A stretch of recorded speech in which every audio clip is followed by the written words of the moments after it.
Seja bem-vindo novamente ao canal Profeta do Bem e hoje nós vamos falar sobre um assunto muito interessante no meio cristão.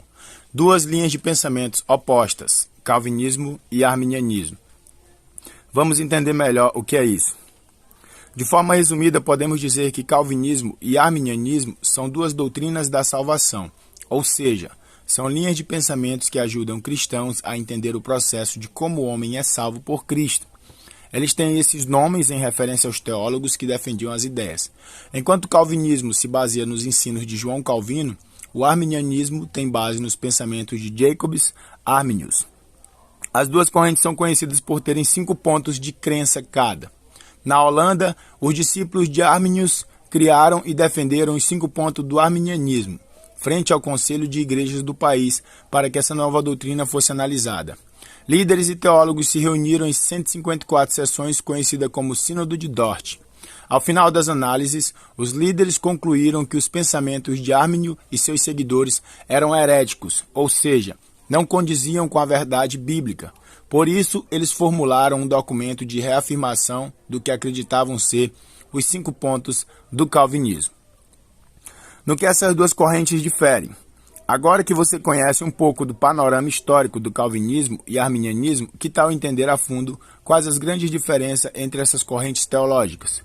Como falamos, os 5 pontos estão relacionados à salvação e à liberdade do homem de ir ou não a Cristo.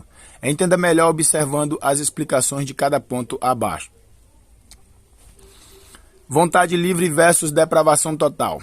O primeiro ponto de distinção é referente à vontade do homem para escolher ou não a Deus. Segundo os ensinos de Arminio, cada pessoa tem livre-arbítrio para escolher seguir a Deus ou não. Sendo assim, para ser salvo, é o homem que deve se movimentar em direção a Cristo. Em contraste, o calvinismo prega a depravação total, uma teoria que afirma que o homem é caído e escravo do pecado. Em Romanos 3:2, por exemplo, lemos que todos pecaram e destituídos estão da glória de Deus. Dessa forma, o ser humano é incapaz de buscar a Deus por vontade própria, precisando que Deus haja em sua vida para que ele creia em Cristo. Eleição condicional versus incondicional. Como também Deus nos elegeu nele, Efésios 1:4-7, antes da fundação do mundo, para que fôssemos santos e irrepreensíveis diante dele em amor, e nos predestinou para filhos de adoção por Jesus Cristo, para si mesmo, segundo o beneplácito de sua vontade, para louvor da glória de sua graça, pela qual nos fez agradáveis a si no amado, em que temos a redenção pelo seu sangue, a remissão das ofensas segundo as riquezas da sua graça. A eleição é uma questão que está na Bíblia, mas recebe diferentes interpretações segundo o calvinismo e arminianismo. Para o arminismo, Deus elegeu para a salvação aqueles que ele sabia que aceitariam a salvação. Sendo assim, trata-se de uma eleição condicionada à ação do homem, que somente precisa ter fé para ser salvo. Já para a doutrina calvinista, Deus escolhe entre os pecadores aquele a quem ele quer regenerar e salvar, para que a glória dele seja manifestada. Dessa forma, a eleição não está condicionada à vontade do homem, mas à vontade de Deus. Expiação limitada versus ilimitada. Terceiro ponto. O termo expiação está relacionado à redenção que Cristo proporcionou na cruz. Para os arminianos, a expiação foi ilimitada, ou seja, serviu para salvar a todos. No entanto, esse pensamento implica que aqueles que não aceitaram a Cristo tornaram a morte dele um fracasso, já que não serviu para a salvação dos que não a desejam. Isaías 53:11 diz que ele verá o fruto do trabalho da sua alma e ficará satisfeito. Com o seu conhecimento, o meu servo, o justo, justificará a muitos, porque as iniquidades deles levará sobre si. Sendo assim, o sacrifício de Jesus não seria desperdiçado. Em vez disso, seria totalmente satisfatório. Segundo o calvinismo, trata-se de uma expiação limitada ou definida, voltada para as pessoas que Deus já havia elegido segundo a sua própria vontade. Dessa forma, sua morte teve total sucesso ao resgatar muitos da condenação. Quarto ponto, graça resistível versus irresistível.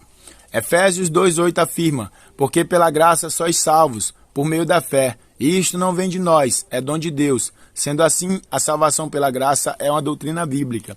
No entanto, será que o homem pode recusar a graça de Deus em sua vida? Calvinismo e arminianismo também divergem nesse ponto.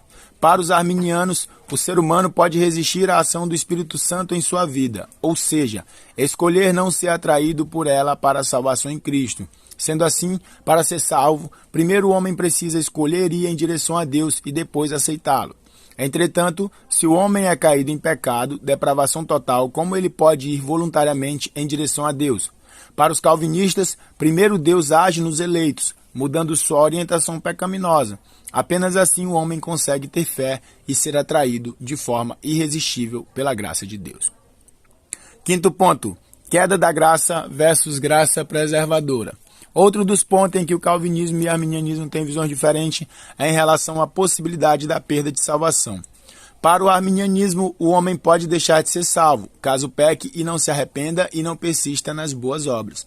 Já o calvinismo entende que, já que todo o processo de salvação é uma ação divina, uma pessoa não pode fazer nada para ser salvo ou deixar de ser. A doutrina usa o termo perseverança dos santos, que mostra que aqueles a quem Deus escolheu vão perseverar na obra que ele mesmo começou. Eles não estão isentos de pecar, mas vão se arrepender pelo amor que têm a Cristo. Como você viu, calvinismo e arminianismo são doutrinas cristãs, no entanto, discordam nesses pontos. Para escolher uma linha de pensamento, sugerimos que você faça sua própria leitura bíblica e peça ao Espírito Santo para dar entendimento sobre o assunto. E se você ainda tem dúvidas sobre o modo certo para estudar a Bíblia, continue nos acompanhando nesse canal. Para mais.